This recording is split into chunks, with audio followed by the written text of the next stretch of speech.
శ్రీ గురుభ్యో నమ. శ్రీ మహాగణాధిపతయే నమ. ఇక మకర రాశి.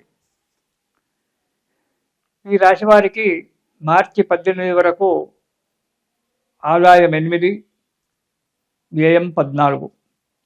మార్చి 19 నుంచి ఆదాయం 2, వ్యయం 8. ఈ రాశి వారికి మే 25 వరకు గురుడు 6వ ఇంట ఉండడం వల్ల వ్యాపారం మందుకోడిగా నడుస్తుంది. ఉద్యోగంలో కూడా ఉద్యోగస్తులకు కొంత డెవలప్మెంట్గా ఉండదు. కొద్దిగా అనారోగ్యం కూడా ఏర్పడడానికి ఆస్కారం ఉంది. మనశ్శాంతి లేకుండా మే 20 వరకు అనుకోని కొన్ని చిక్కులు రావడము, ఆ చిక్కులలో సతమతమైపోయి మానసికంగా, ఆర్థికంగా, ఆరోగ్యంగా కూడా కొంత దెబ్బతినడం అనేటువంటిది జరగడానికి ఆస్కారం ఉంది. మే 26 నుంచి సప్తమ స్థానానికి గురుడు ఉచ్చ స్థానంలోకి రావడం వల్ల, శని 3వ స్థానంలో యోగకారకుడై ఉండడం వల్ల తలిచిన కార్యక్రమాలన్నీ శుభంగా జరగడానికి ఆస్కారం ఉంది. ఒడిదుడుకులు లేని జీవితం జరుగుతుంది. కొన్ని పనులు ఆలస్యంగా జరిగినప్పటికీ కూడా ఆ పనులలో సఫలీకృతమై మనశ్శాంతితో జీవితాన్ని గడపడానికి ఆస్కారం ఉంది. మీ మనోధైర్యమే మిమ్మలను సదా కాపాడుతుంది. ఆదాయం బాగానే ఉంటుంది, కానీ ఖర్చులు అధికంగా రావచ్చు. ఇంట్లో కావచ్చు, బయట కావచ్చు, కొన్ని ఖర్చులు అధికంగా రావడం ఉంటుంది. ఆ ఖర్చులు భరించాలి, తప్పదు. కానీ సంఘంలో పేరు ప్రఖ్యాతులు మాత్రం మంచిగా పెరుగుతాయి. 10 మందిలో భేష్ అని చెప్పి అనిపించుకుంటారు.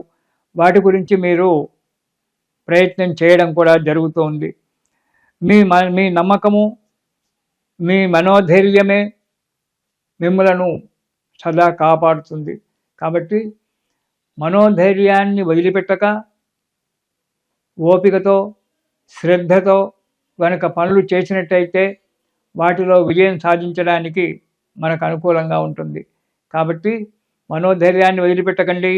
ఓపికతో, మనశ్శాంతితో, నిదానంగా పనులు చేస్తూ రండి. దానివల్ల అనుకున్న దానికంటే ఎక్కువ లాభాలు కూడా రావడానికి ఆస్కారం ఉంది. స్థిరాస్తులు, చిరాస్తులు కొనేటువంటి ఒక యోగం కనబడుతోంది. కొంటారు కూడా. మీరు చేసే దైవమే, మీరు పూజించేటువంటి ఒక దైవమే మీకు ఎప్పుడు సహకారిగా ఉంటాడు. కాబట్టి ఆ దైవాన్ని వదిలిపెట్టకుండా ప్రతిరోజు పూజించండి. మానసిక ఆనందంతో ఉంటారు. ప్రయాణాలలో కొన్ని ఇబ్బందులు ఎదుర్కొనవలసి వస్తుంది. కాబట్టి ప్రయాణాలు చేయడంలో జాగ్రత్తగా అవసరం ఉంటుంది. ప్రతి ప్రయాణంలో, ఏ ప్రయాణమైనా కానీ జాగ్రత్తగా ఆలోచించి ప్రయాణం చేయండి. జాగ్రత్తగా ప్రయాణం చేయండి. ఇక కొన్ని విషయాలలో కొన్ని ఇబ్బందులు ఎదుర్కొనవలసి వస్తుంది. అవి కూడా తొందరగా సమసిపోతాయి. తలకు సంబంధమైన వ్యాధి చేత కొంతకాలం బాధపడవలసి రావాల్సి వస్తుంది. దాని గురించి వైద్యశాలలు తిరగడము, డబ్బు ఖర్చు పెట్టడం జరుగుతుంది. అది వ్యాపారస్తులకు అనుకున్నంత, ఆశించినంత ఆదాయం రాకపోవచ్చు. అభివృద్ధి బాగానే ఉంటుంది. కొన్ని అన్ని క్రెడిట్గా ఉంటాయి. రేపిస్తానులే, మాపిస్తానులే అని చెప్పి ఉంటారు. వాటి గురించి, ఆ లావాదేవీల గురించి జాగ్రత్తగా ఉండండి. ఎప్పుడైతే లావాదేవీలు ఉంటారో ఎదుటి వ్యక్తి యొక్క గుణగణాలు చూసి ఎక్కడ పోవు అన్నప్పుడే ఈ వ్యక్తి దగ్గర నా డబ్బు ఎక్కడ పోదు అనేటువంటి ఒక నమ్మకం ఉన్న వ్యక్తులకు మాత్రమే క్రెడిట్గా ఉండండి. తక్కిన వాటికి మాత్రం ఇస్తే తీసుకోండి, లేదా లేదు అని చెప్పండి. అంతేగాని అక్కడ మొహమాటం అనేటువంటిది పనికిరాదు. జాగ్రత్తగా కొత్త వ్యాపారాలకు ప్రయత్నం చేయడం జరుగుతుంది. కానీ ఆ ప్రయత్నాలు ఎంతవరకు సక్రమంగా జరుగుతాయో తెలియదు. ఇక ఉద్యోగస్తులకు మంచిగానే ఉంటుంది. ప్రభుత్వంలో చేసే ఉద్యోగస్తులకు స్థానచలనం ఏర్పడుతుంది. బదిలీలు కావడం జరుగుతుంది. ప్రైవేట్ సంస్థలలో ఉద్యోగాలు అయితే ఉన్నారో వారు ఉద్యోగాలు మార్చుకోవడము జరుగుతుంది. ఆ మార్చుకునేటప్పుడు ఆ కంపెనీ గురించి ప్రతి విషయం సహజంగా తెలుసుకొని మారండి. ప్రభుత్వ ఉద్యోగస్తులకు స్థానచలనం ఎక్కడి నుంచి ఎక్కడికి ట్రాన్స్ఫర్ అవుతారో తెలియదు. అనుకున్న చోటికి దొరకకపోవచ్చు. మీకు ఇష్టం లేని చోటికే మిమ్మల్ని బదిలీ చేయవచ్చు. కానీ తప్పదు, వెళ్ళాలి, చెయ్యాలి.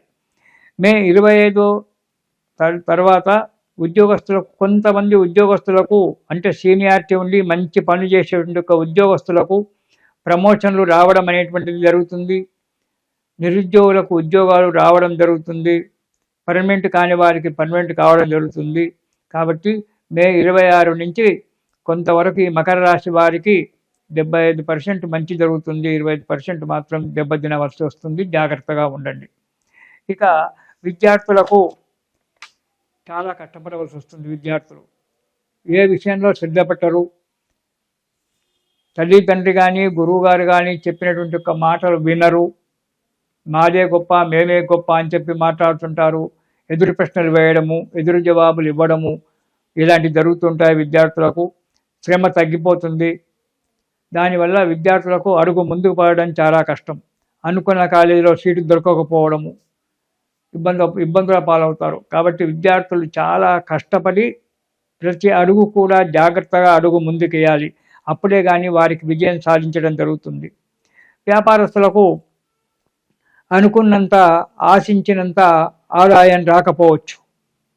అభివృద్ధి బాగానే ఉంటుంది. కొన్ని అన్ని క్రెడిట్గా ఉంటాయి. రేపిస్తానులే, మాపిస్తానులే అని చెప్పి ఉంటారు. వాటి గురించి, ఆ లావాదేవీల గురించి జాగ్రత్తగా ఉండండి. ఎప్పుడైతే లావాదేవీలు ఉంటారో ఎదుటి వ్యక్తి యొక్క గుణగణాలు చూసి ఎక్కడ పోవు అన్నప్పుడే ఈ వ్యక్తి దగ్గర నా డబ్బు ఎక్కడ పోదు అనేటువంటి ఒక నమ్మకం ఉన్న వ్యక్తులకు మాత్రమే క్రెడిట్గా ఉండండి. తక్కిన వాటికి మాత్రం ఇస్తే తీసుకోండి, లేదా లేదు అని చెప్పండి. అంతేగాని అక్కడ మొహమాటం అనేటువంటిది పనికిరాదు. జాగ్రత్తగా కొత్త వ్యాపారాలకు ప్రయత్నం చేయడం జరుగుతుంది.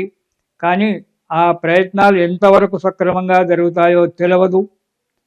వాటి నుండి మీరు ఏ దేవుణ్ణి అయితే నమ్ముకుంటారో, మీ కులదేవత ఎవరైతే ఉన్నారో, మీరు ఏ దేవతనైతే నమ్ముకుంటారో ఆ దేవుని యొక్క నమ్మకం మీదనే, ఆ భగవంతుని యొక్క నమ్మకంతో జీవితాన్ని గడపండి. ప్రతిరోజు మీరు చేసుకుంటండి. లేదా ప్రతిరోజు రామరక్షా స్తోత్రం అనేటువంటిది, మీకు ఏ దేవుని మీద లేదంటే, ఏ గురువుగారి యొక్క మంత్రం ఏది లేదంటే, ఏమీ లేదంటే రామరక్షా స్తోత్రం అనేటువంటి దాన్ని ప్రతిరోజు చదవండి. ఆ రాముడే మీ గుణను సదాకాలము రక్షిస్తూ ఉంటాడు. ఆ రామరక్షా స్తోత్రం చదివి రాముని యొక్క అనుగ్రహం పొంది ఈ సంవత్సరం సుఖంగా ఉండండి. ఇది శుభం.